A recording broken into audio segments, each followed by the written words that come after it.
और अब ये इसके माने भी समझ में आते हैं। कोर्ट के जो आदेश हैं उसको फॉलो भी करवाया जाएगा और जिला प्रशासन की ये जिम्मेदारी है।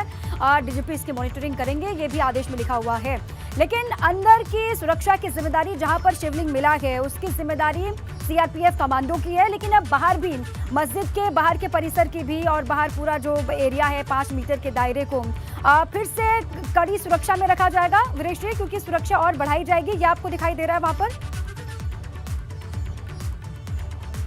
देखिए, सुरक्षा बढ़ाई गई है और यही वजह है कि सीआरपीएफ के जो जवान हैं बड़ी संख्या में, जैसे ही आदेश की कॉपी उन तक पहुंची, आनन फानन में जो सीआरपीएफ के कमांडेंट 3 घंटे पहले यहां से निकल चुके थे, क्योंकि सर्वे के दरमियान वो भी मौजूद थे, परसों भी थे, कल भी थे और आज भी मौजूद थे। और हमारे सामने ही जो उनके पास स्कॉर्पियो गाड़ी है, कमांडेंट लिखा हुआ सीआरपीएफ कमांडेंट, उसके साथ वो हमारे सामने ही बास फाटक से अब से निकले थे। लेकिन हमारे सामने ही गेट नंबर 4 पर आकर उनकी गाड़ी रुकी और साथ ही वो अंदर गए। उसके बाद से जो सुरक्षा के लोग हैं उनकी तादाद लगातार बढ़ती जा रही है और यही वजह है कि यहाँ पर जो दर्शनार्थी हैं उनके लिए गेट नंबर 4 खोल दिया गया है, वो भी अंदर जा रहे हैं। जी अच्छा, ये अपडेट है।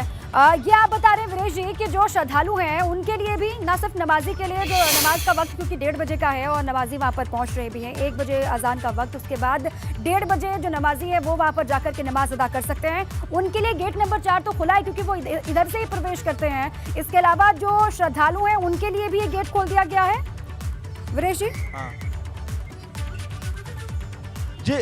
जी देखिए, जो सीआरपीएफ के जवान हैं, जो आप टेलीविजन स्क्रीन पे देख सकते हैं कि ये टेलीविजन स्क्रीन पर सीआरपीएफ का चेहरा बढ़ गया है। जो पुलिस के जवान हैं उनकी भी संख्या बढ़ गई है। जैसे ही आदेश आया है वैसे ही आनन फानन में गेट नंबर 4 पर सिक्योरिटी बढ़ा दी गई है और बाबा विश्वनाथ कॉरिडोर की सिक्योरिटी भी बढ़ा दी गई है, ज्ञानवापी मस्जिद की भी सिक्योरिटी बढ़ा दी गई है। और ये फैसला काफ़ी बड़ा है। हालांकि इस आदेश में कहीं भी इस बात का जिक्र नहीं है कि जो नमाजी होंगे वो 20 की संख्या में होंगे, 100 की संख्या में होंगे या कितनी संख्या में होंगे और वो वजू कर पाएंगे कि नहीं कर पाएंगे। लेकिन आदेश केवल इस बात का दिया गया है कि जो शिवलिंग मिला है उसे व्यक्तिगत तौर पर निगरानी करें, संरक्षित करें और वहां जाना वर्जित करें। कोई वहां जाए नहीं, कोई उसे छुए नहीं, कोई उसे देखे नहीं और इसे सील किया जाए, उस इलाके को सील किया जाए। जो तालाब में मिला है शिवलिंग, उस इलाके को सील कर दिया जाए और सील करने के साथ ही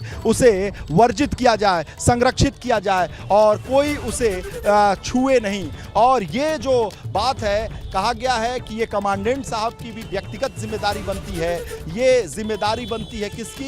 ये जिम्मेदारी बनती है सीआरपीएफ कमांडेंट के अलावा पुलिस कमिश्नरेट की जिम्मेदारी बनती है, पुलिस कमिश्नर सतीश गणेश की जिम्मेदारी बनती है और जिलाधिकारी कौशल राज शर्मा की जिम्मेदारी बनती है। और इस पर निगरानी कौन करेगा? इस पर निगरानी डीजीपी डीएस चौहान करेंगे और इस पर निगरानी डीएस मिश्रा जो मुख्य सचिव हैं वो करेंगे।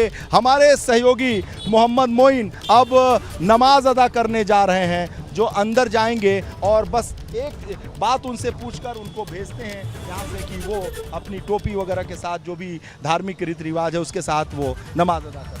जी बिल्कुल, मैं अंदर जा रहा हूँ नमाज़ अदा करने के लिए। नमाज़ पढ़ करके आऊँगा तो अंदर के जो हालात रहेंगे उसके बारे में भी आपको जानकारी देंगे। एबीपी गंगा के दर्शकों को भी जानकारी देंगे कि आखिर 3 दिनों के सर्वे के बाद अंदर का माहौल किस तरीके से है, लोग क्या चर्चा कर रहे हैं, क्या गुफ्तगू कर रहे हैं और क्या वहाँ कुछ बदला हुआ है। खासकर जो तालाब है, जो वज़ू खाना है, जिसको सील किए जाने की बात कही जा रही थी, उसमें हकीकत क्या कुछ है तो वो अपनी नज़रों से। मैं वक्त ज़ाया नहीं करूँगा और मैं कहूँगा कि आप भी जाइए, नमाज़ पढ़ कर आइए। और आपका नमाज पढ़ना बहुत ज़रूरी है, महत्वपूर्ण इस लिहाज से है कि धार्मिक लिहाज से भी है और एबीपी गंगा के दर्शकों को आप बता सकें। मेरी मजबूरी है कि मैं अंदर तो नहीं जा सकता हूं, लेकिन हमारे सहयोगी मोहम्मद मोइन ज्ञानवापी मस्जिद में नमाजियों के साथ नमाज अदा करने जा रहे हैं और जाकर वो ये बताएंगे कि क्या स्थितियां हैं नमाज में को लेकर, जो चीज़ें जो आदेशित हुई हैं ज्ञानवापी मस्जिद को लेकर, शिवलिंग को लेकर, उसके बाद क्या परिस्थितियां बदली हैं,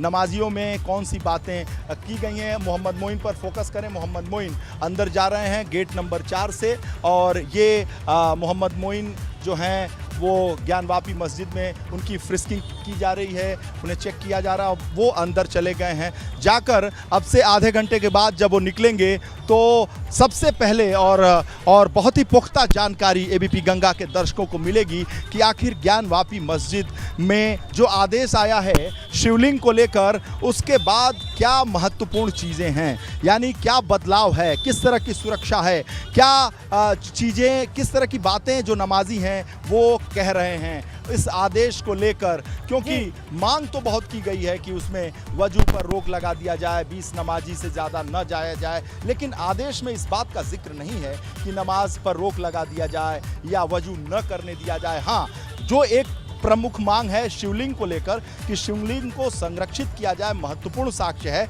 इस पर आदेश कोर्ट ने दिया है कि जी हाँ, उसे संरक्षित किया जाए, उसे निगरानी में रखा जाए, मॉनिटरिंग डीजीपी और चीफ सेक्रेटरी लेवल के अधिकारी करें और पूरा कमिश्नरेट और जिलाधिकारी उसको व्यक्तिगत तौर पर इसकी मॉनिटरिंग करें। शिवलिंग बहुत महत्वपूर्ण साक्ष्य है, उस साक्ष्य का ख्याल करें, उसको व्यक्तिगत जिम्मेदारी लें और अपनी जिम्मेदारी से नहीं बचें। यही वजह है कि हलचल यहाँ बढ़ती जा रही ठीक है है विदेशी, गेट नंबर 4 क्योंकि पर, कोर्ट के आदेश और जिसे अपने हम आप में बहुत अहम हो टेलीविजन जाते स्क्रीन हैं तत्काल। हालांकि उसका अनुपालन जो नमाजियों को लेकर था, जो वजू को लेकर था, उसका अनुपालन होता हुआ दिखाई नहीं दिया। लेकिन जिस स्थान पर शिवलिंग है उसको सील कर दिया गया, उसकी सुरक्षा बढ़ा दी गई। सीआरपीएफ के कमांडो वहां पर पहुंच चुके हैं। हमारे साथी मोहम्मद मोइन भी मस्जिद के भीतर हैं। नमाज अदा करके जब बाहर लौटेंगे तो क्या परिवर्तन वो भीतर देख पा रहे हैं, नमाजियों के बीच में किस तरीके की चर्चाएं हो रही हैं 3 दिन के सर्वे को लेकर, 3 दिन के सर्वे के बाद इस पर भी विस्तार से बात करेंगे और जानकारी लेंगे।